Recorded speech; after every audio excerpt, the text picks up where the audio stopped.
ఇప్పుడు మీరు ఇది సిఎల్సి బ్లాకు దాదాపు 10 సార్లు 12 సార్లు చుట్టూ కొట్టాక పగిలింది, కానీ ఈ బ్లాక్ ఇంకా విరగట్లేదు.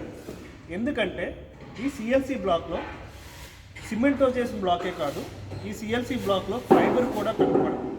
పాలీప్రొపైలీన్ ఫైబర్ వాడడం వల్ల బ్లాక్లో ఉన్న ప్రతి ఇంచు గట్టిగా పట్టుకొని ఉంటుంది. ఫర్ ఎగ్జాంపుల్ ఈ ముక్క తీసుకున్నా దీంట్లో చూడండి ఫైబర్ ఉంటుంది.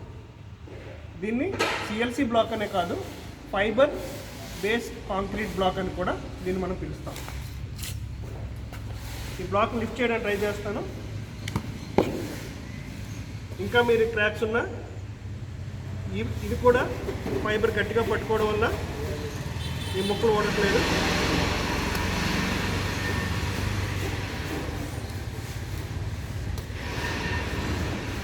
ఫైబర్ తాలూకా అడ్వాంటేజ్ ఇది.